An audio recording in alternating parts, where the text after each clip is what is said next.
Super Typhoon Haiyan is set to make landfall on Friday. Thousands of people have already been evacuated. What we're seeing is a lot of reports of heavy wind and literally uprooting trees, land, anything in its path.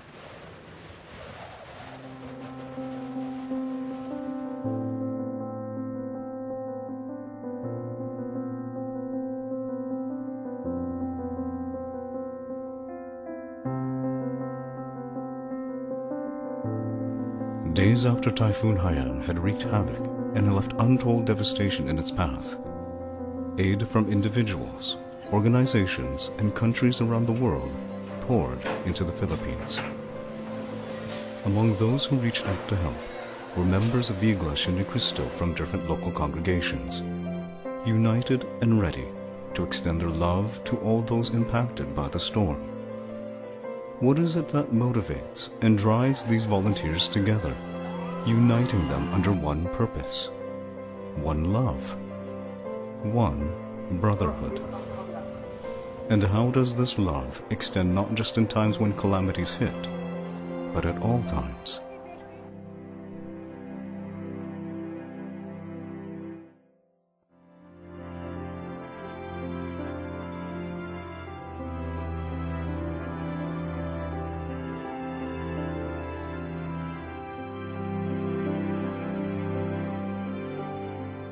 There are stories that people tell, and then there are stories that are never told, but live on in people's hearts that shape their paths and their lives.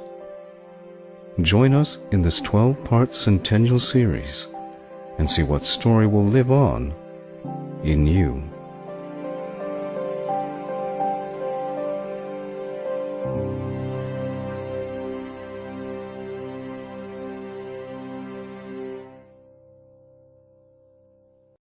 Let's get more now on our top story. Super Typhoon Haiyan. Last hour, the storm made landfall in the eastern Philippines, and it has November 7th.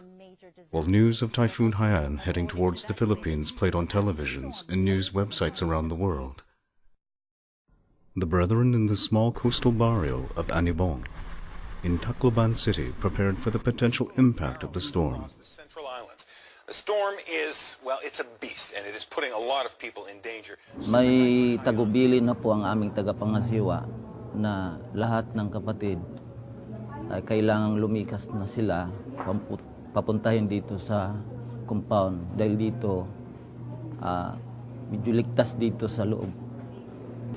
Ang ginawa namin na pumunta kami sa mga kapatid at ipinarating namin ang tagubili ng tagapangasiwa ng aming distrito.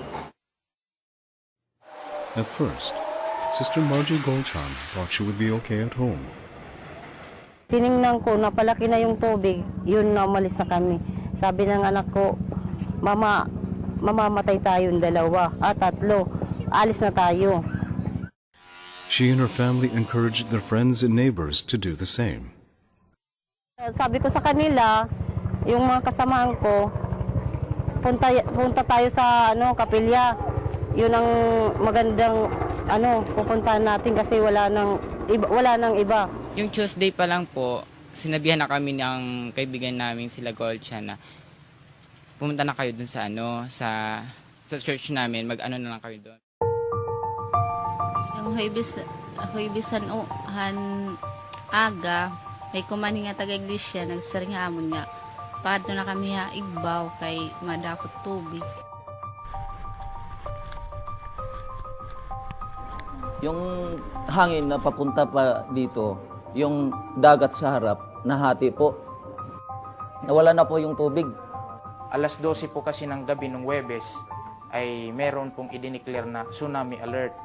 Doon napakinggan po namin yung sa radyo. Kaya nung nakita po namin na umatras na po yung tubig, inano na po namin yung mga tao na umakyat po dito. Kusog ng hangin, kakamang na lang kami, kakalupan ng mga sim. Pero kusog ang hangin. Oras na po na kasagsagan talaga ng bagyo, nandun po kami sa balcony. Kitang-kita ko po talaga yung dagat na simula po dun sa riprap, na may kabahayan po yun sa likod. Na umurong po talaga ng tubig ng 100 meters. Matagal po, Kanubel. Pagkatapos po, May dumadagundong po talaga. Tapos habang nasa balcony kami, akala namin nililindol kami ng hangin. Brother Eduardo Correcor was among the scan officers assigned to help residents up to the chapel compound. So gabi na yon, nag-rescue kami lahat ng halos lahat ng mga scan sa pangunguna ng aming ministro na si Kaali. Kasi meron pa dito nag-aakyatan, kasagsagan ng napakalakas talaga, may nag-aakyatan. Umiiko yung yung hangin, umiiko, grabe. Parang maririnig mo talaga kung hindi mo tatakpan yung tainga mo talagang Dako nga tubig na, dagat. Nagkadaradara kami kuan. Pag huraw na, waray na kuan good oran, na naman pakabalhin nga dito. Igbaw dito na kami mag-inukoy. Pinakon mama, waray naman na dito kay nabdan na talaga yan tubig. Nakakapangilabot po talaga. Hindi po namin makaya. Tapos maya-maya po, sumigaw na po yung sabi po ni Kares nga, tulong. Sabi naman po niya, tabang. Ibig sabihin po, tulong. The cries for help came from the Anibong residents living in the vicinity of the chapel. Unti-unti na po silang kinuha ng ka-Erwin, yung pong technical namin.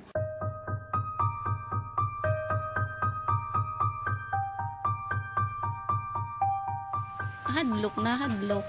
Natanan na, nakadinaamon. Anka hadlok, anka kuan.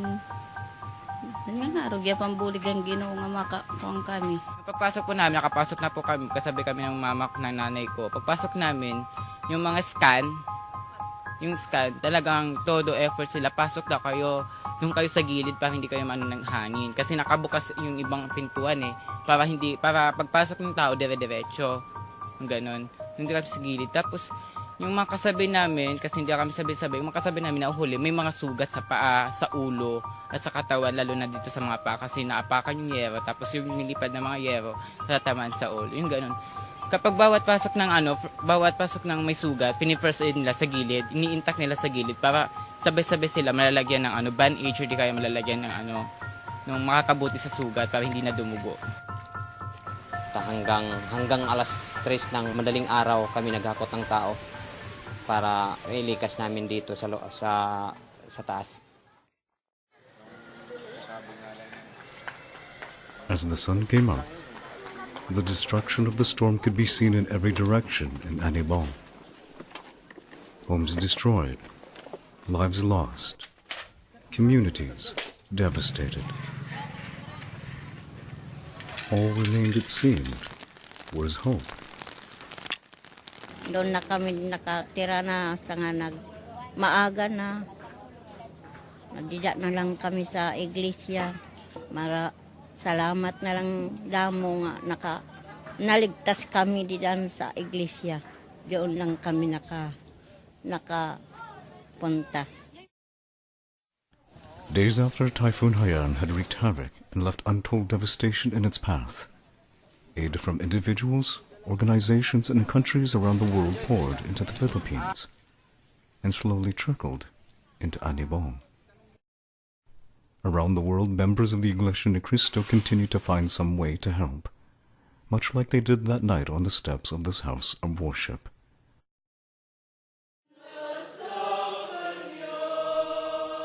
But most of all, they continued to unite together in fervent prayers to God. Acts that can only be described by one word: love. Love has no boundaries and does not discriminate, especially in times like these. These survivors in Tacloban City know just how deep the love in the Iglesia ni Cristo can run. Kamusta po kayo dito? Buhay pa rin, pero wala ng bahay. Binuhat man niralot nga tanan nga makaligtas ang mga tao. Nira. Sa pasalamat kami nga nakakada kami gihap. Sir.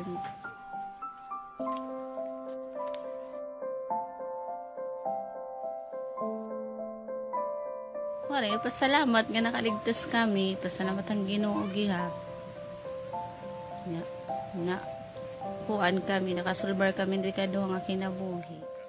Kahit anong relihiyon, kahit anong magkatao ka pa, kung ikaw isang tao, tutulungan ka ng ANC.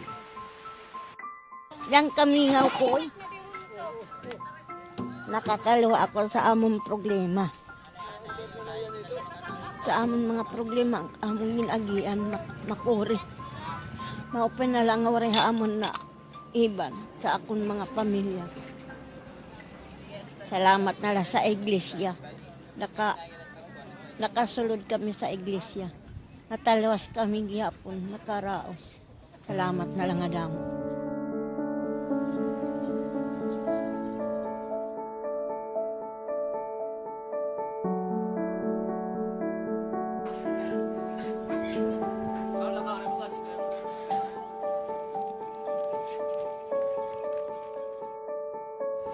Alam mo po ang laman ng mga puso at ang mga anak. Humihiyaw ang kanilang damdamin. Kami po ang iyong mga anak. Alam namin kaya namin pinagdaraanan ang mga bagay na ito.